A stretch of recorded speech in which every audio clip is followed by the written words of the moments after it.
موسیٰ علیہ السلام نے پوچھا یا اللہ جب تو ناراض ہوتا ہے ہمیں کیسے پتہ چلے کہ تو آج کل اپنے بندوں سے ناراض ہے؟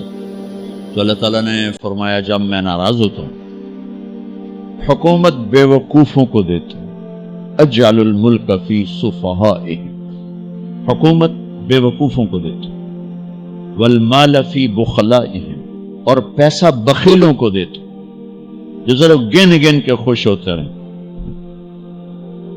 اور بارشیں بے وقت کرتے ہیں، بارشیں بے موسم کی ہو جاتی ہیں، پیسہ بخیلوں کے پاس، حکومت نکموں کے پاس۔ کہ اللہ جب تو راضی ہوتا ہے تو اس کی کیا نشانی؟ کہ اس کی نشانی یہ ہے کہ اجعل الملک فی حلمائہم، حکومت سمجھدار اور نیک لوگوں کو دیتا ہوں، والمال فی سمحائہم، اور پیسہ سخیوں کو دیتا ہوں، اور بارشیں وقت پہ کرتا ہوں۔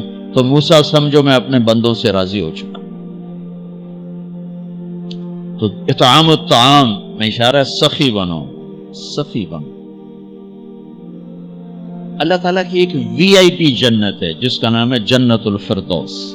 اللہ نے باقی جنتیں بنائیں کن کن کن، جنت الفردوس بنائی اپنے ہاتھوں سے۔ کیا چیز بنائی ہوگی؟ تو اللہ نے کہا وعزتی وجلالی لا یجاورنی فیکی بخیل، اے جنت مجھے اپنے عزت و جلال کی قسم تیرے اندر بخیل نہیں جا سکتا، مرد یا عورت بخیل نہیں جا سکتا، سخی جائے گا، بخیل نہیں جا سکتا۔ بخیل سے اللہ کی دوستی لگ نہیں سکتی اور سخی سے ٹوٹ نہیں سکتی۔ شیطان کہتا ہے میں عبادت گزار اور بخیل ہو تو مجھے کوئی ڈر نہیں لگتا، یہ آپ پہ ہی مارا جائے گا، ایک دن آپ پہ ہی جا بیٹھانا ہے، یہ جو پیسے کی کشش اس کو مار دے گی۔ اور نافرمان سخی سے ڈرتا رہتا ہوں کہ پتہ نہیں کب بخشا جائے، پتہ نہیں کب بخشا جائے، کب سخاوت کو اللہ پسند کر کے چلو پار کرتے۔ اچھا، جبریل پوچھتے ہیں یا رسول اللہ مل ایمان، ایمان کیا ہے؟ تو آپ نے فرمایا ان تؤمن باللہ وملائکتہ وکتبہ ورسلہ وبالبعث بعد الموت۔ ایمان عقیدہ، اللہ پر، فرشتوں پر، کتابوں پر، رسولوں پر، موت کے بعد کی زندگی۔ یہ مدینے کا سوال ہے۔ اب آخری حج کا سوال ہے یا رسول اللہ مل ایمان۔ پہلے سوال کرنے والے جبریل ہیں اور یہ سوال کرنے والے عمر بن عبسہ ہیں۔ یا رسول اللہ مل ایمان، ایمان کیا ہے؟ تو آپ نے کیا جواب دیا؟ الصبر والسماح، الصبر والسماح۔ اب چھت بتا رہے ہیں کہ ایمان یہ ہے صبر کر اور معاف کر، صبر کر اور معاف کر۔ میرے بھائی بہنوں، میرے رب کی قسم، جیسے یہ ہے نا وَجَعَلْنَا مِنَ الْمَاءِ كُلَّ شَيْءٍ حَيٍّ أَفَلَا يُؤْمِنُونَ، اللہ نے ہر جاندار کا لازمی جز پانی بنایا۔ پانی نکال دو تو آدمی مر جاتا، ڈی ہائیڈریشن سے موت واقع ہو جاتی۔ ہر جاندار کا لازمی جز پانی، دین کی تمام صفات کا لازمی جز صبر، صبر نکال دو تو سارا دین کچرا بن جاتا، صبر نکال دو۔ تو میرے نبی نے فرمایا ایمان کیا ہے؟ صبر کر، معاف کر۔ معاف وہی کرے گا جو صبر کرے گا، جسے صبر نہیں آتا اسے معاف کرنا بھی نہیں آتا۔ تو ایمان قیامت کے دن اعلان ہوگا صبر والے کھڑے ہو جاؤ، تھوڑی سی جماعت کھڑی ہوگی، بلکہ چلو جنت میں جاؤ۔ ان کو اللہ بغیر حساب کے جنت میں ڈال دے گا۔ اور جب آپ صبر کرتے ہیں تو ایک طاقت بنتا ہے، لوگوں کی منفی چیزوں کو آپ اپنے اندر سہتے ہیں، برداشت کرتے ہیں۔ صبر اس کو پروسیس کرتا ہے، پھر وہ طاقت بنا کے آپ کے اندر سے باہر پھینکتا ہے، جو پہاڑوں میں سوراخ کر دیتی ہے اگر ہم صبر کرنا سیکھ اور معاف کرنا سیکھ۔ 21 برس قتل کرنے والوں کے منصوبے بنانے والے اہل مکہ، آپ نے ایک بول پہ فرمایا جاؤ معاف کر۔ کمال، 21 برس قتل کے پیچھے پھرتے رہے۔ جنگ خندق کے فوراً بعد مکہ میں قحط آ گیا، تو ہمارے نبی نے 300 دینار 300 دینار تو 10-15 لاکھ روپیہ بنتا ہے، آپ نے مکے میں ابو سفیان کو بھجوایا جو جنگ خندق کا سالار بن کے آیا تھا۔ آپ نے کہا مکے والوں میں کہتے ہیں ان کو کھانے کھلاؤ میری طرف سے، تو ابو سفیان کہنے لگے واہ محمد تیرے قربان جاؤں، ہم تجھے قتل کرنے کے پیچھے پھر رہے ہیں، تو ہمیں کھانے کھلاتا پھرتا ہے۔ کہ میرے نبی کے اخلاق ہے، میرے نبی کو معاف کرنا۔ آپ سوئے ہوئے ہیں،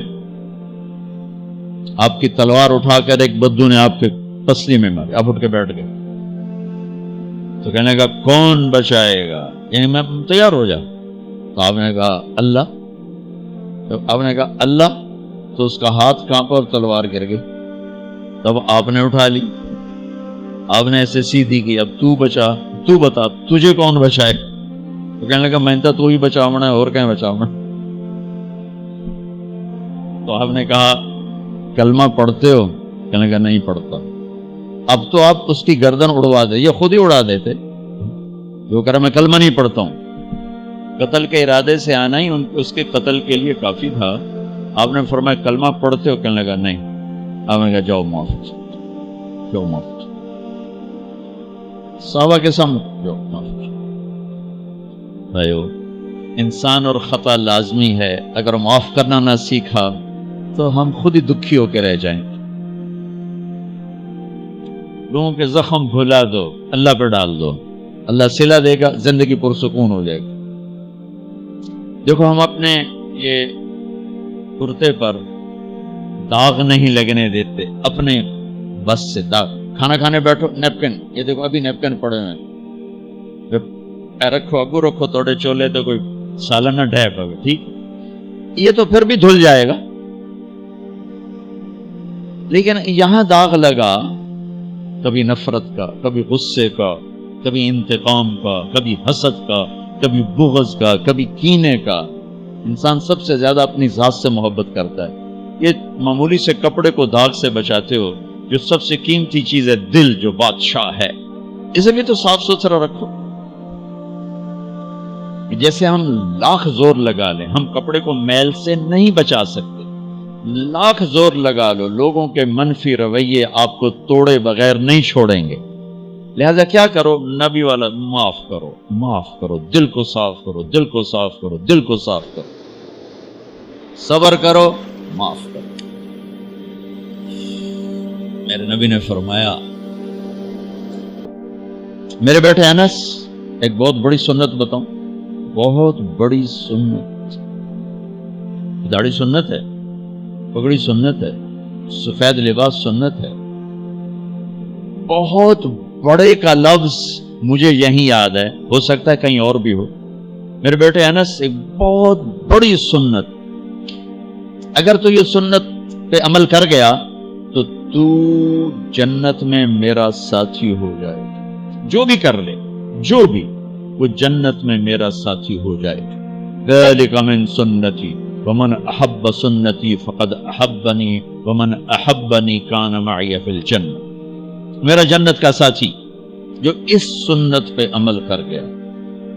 کیا ہے یا رسول اللہ؟ یا بنی ان قدرت، اگر تو کر سکے، اشارہ ہے کم تنو اوکھا دسن لگا، سوکھا نہیں ہے۔ ان قدرت، اگر تو کر سکے، ان استطاعت، دو لفظات کہ بیٹے کام اوکھا ہے، لیکن دیکھو تمہیں ملے گا کیا؟ جنت نہیں، جنت میں نبی کا پڑوس ملے گا۔ ایڈا وڈا کام تیرا، دیکھو نا 4-5 لاکھ نالتا ایتھے ہن ایک گز نہیں لبدا، تے کوئی بندہ بوجھ پا کے آج ₹1,00,000 دا 2000 گز دا بنگلہ لے دیو تو اکثر پاگل خانے گلو ہیں۔ جنت کا مل جانا بھی بہت بڑی بات ہے، پر جنت میں نبی کا ساتھ ملنا کوئی سوکھا کم تو نہیں ہوئے گا، ایک تو پسینہ آئے گا۔ آپ نے فرمایا بیٹے ان قدرتا، زور لگے گا، ان تصبح و تمسیا، ساری زندگی کرنا پڑے گا، ساری زندگی کرنا پڑے گا۔ داڑھی تو ایک دفعہ رکھ لیا، تھوڑی صفائی ستھرائی ہے، لیکن یہ روزانہ کرنا پڑے گا، صبح شام کرنا پڑے گا، ساری زندگی کرنا پڑے گا، اور تو اس میں تھکے گا۔ کیا ہے؟ وَلَيْسَ فِي قَلْبِكَ غِشٌّ لِأَحَدٍ فَافْعَلْ، صبح و شام اس دل میں کسی کی نفرت نہ آنے دینا، کسی کے لیے بغض نہ آنے دینا، کسی کا کھوٹ نہ آنے دینا، کسی سے کینہ، غش، سارے الفاظ کو اپنے اندر سمیٹے ہوئے. اور میرے نبی کی عجیب بات، لے احد، لے احد، لے احد، کسی بھی انسان، مسلمان نہیں کہا، مومن نہیں کہا، نیک آدمی، نیک عورت نہیں، کسی بھی انسان، لے احدن. آج لے احد 7 ارب انسانوں پہ بولا جا رہا ہے. میرے نبی فرما رہے ہیں میرے بیٹے، دنیا کے تمام انسانوں سے دل صاف رکھنا. کیا ہوگا؟ چاہیے تو جنت میں میرا ساتھی بن جائے. تو بھائیو بہنوں، ایمان کو مکمل کرنا ہے تو صبر کرنا سیکھو، معاف کرنا سیکھو، چپ رہنا سیکھو. ساز خاموش ہیں، فریاد سے معمور ہیں. جواب دینا تو کیا مسئلہ ہے، عقل چپ رہنے پہ لگتی. کوئی ابھر جائے، بیٹا ابھر جائے، بیوی ابھر جائے، خامد ابھر جائے، چپ ہو جاؤ، گزار دو اس طوفان. واپسی میں ایمان کی وہ اللہ حلاوت مٹھاس دے گا، ساری زندگی محسوس کرتے پھرو. یہ صفت بھی معاشرے میں کوئی نہیں، نہ کوئی معاف کرنا جانتا ہے، نہ کوئی صبر کرنا جانتا. تو یہ میں وہ چیزیں بتا رہا ہوں جو معاشرے میں کوئی نہیں ہے. میں اور آپ کر لیں گے تو ہماری قیمت بڑی لگ جائے گی. تو اسلام کی ابتدا بھی بتا دی، انتہا بھی بتا دی. ایمان کی ابتدا بھی بتا دی، انتہا بھی بتا دی. یہ شروع ہوتا ہے عبادات سے، عقائد سے، اور مکمل ہوتا ہے اخلاق پر، درگزر پر، اخلاق کی تمام صفات.